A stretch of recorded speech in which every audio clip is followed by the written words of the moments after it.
बांग्लादेश में हिंदुओं पर जुल्म लगातार जारी है। उन्हें टारगेट किया जा रहा है, जिसके खिलाफ वो अब सड़कों पर आ गए हैं, अपने हक की आवाज उठा रहे हैं। वहीं भारत बांग्लादेश बॉर्डर पर भी सुरक्षा चाक चौबंद है।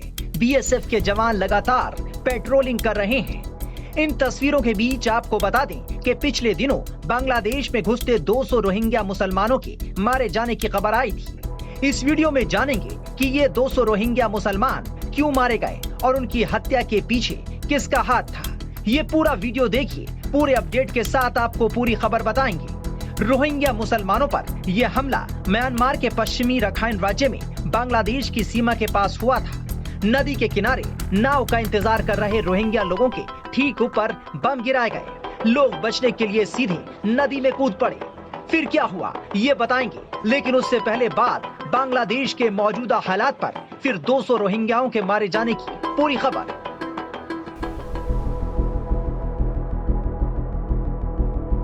बांग्लादेश में इन दिनों हालात बेहद खराब हैं। तख्ता पलट हो चुका है और हिंदू निशाने पर हैं। हिंदू मंदिरों, उनके घरों और दुकानों पर हमले हो रहे हैं। हिंदुओं को चुन चुन कर टारगेट किया जा रहा है। भारत सरकार पूरे हालात पर नजर बनाए हुए है और बांग्लादेश से अल्पसंख्यक हिंदुओं की सुरक्षा सुनिश्चित करने के लिए कहा गया है, जिसके बाद जाकर बांग्लादेश की अंतरिम सरकार और सेना जागी है। इस बीच म्यांमार से रोहिंग्याओं को लेकर बड़ी खबर सामने आ रही है।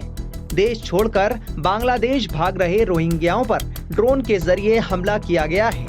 बताया जा रहा है कि इस हमले में 200 से ज्यादा लोगों के मारे जाने की खबर है। मीडिया रिपोर्ट्स के मुताबिक चश्मदीदों ने बताया कि लोग अपनों की तलाश के लिए लाशों के ढेर को उलटते पलटते दिखे। बताया जा रहा है कि यह हमला पड़ोसी देश बांग्लादेश से लगते बॉर्डर पर हुआ। अधिकारियों ने इसे रखाइन प्रांत में हुआ सबसे खतरनाक हमला करार देते हुए बताया कि इसमें एक गर्भवती महिला और उसकी 2 साल की बेटी की भी मौत हो गई। इस हमले के लिए मिलिशिया और म्यांमार की सेना ने एक दूसरे पर आरोप लगाया है। आरोप है कि ये हमला तब हुआ जब बांग्लादेश की सीमा पर लोग उस पार जाने का इंतजार कर रहे थे। सोशल मीडिया पर वायरल हो रहे वीडियो और तस्वीरों में कीचड़ भरी जमीन पर शवों के ढेर बिखरे हुए दिख रहे हैं और उनके आसपास पड़े हुए उनके सूटकेस और बैकपैक दिखाई दे रहे हैं। जीवित बचे 3 लोगों ने कहा कि 200 से ज्यादा लोग मारे गए हैं, जबकि एक और शख्स ने कहा कि 70 से ज्यादा लोगों की मौत हुई है।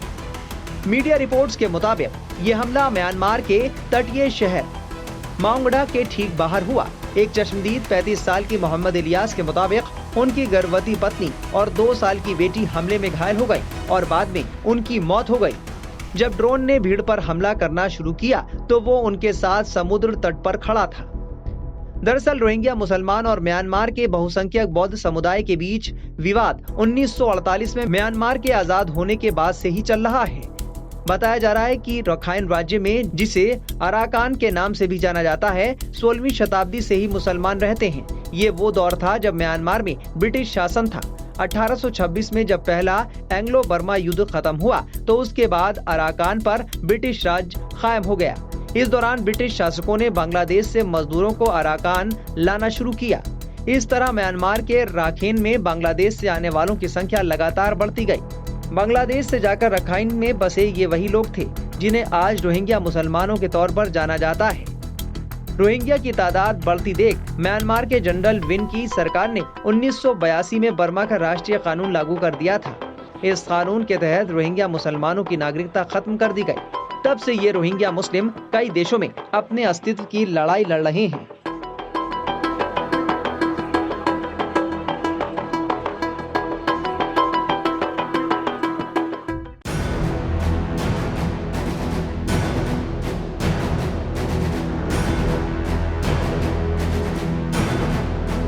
बांग्लादेश में हिंदू इन दिनों सड़कों पर हैं।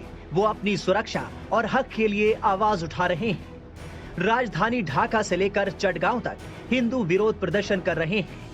बता दें कि बांग्लादेश में पिछले दिनों आरक्षण को लेकर हुए बवाल के दौरान हिंदुओं को टारगेट किया गया था। उनके मंदिरों में आगजनी की गई थी। घरों और दुकानों में लूटपाट और तोड़फोड़ हुई थी, जिसमें कई अल्पसंख्यक हिंदुओं की जान चली गई थी।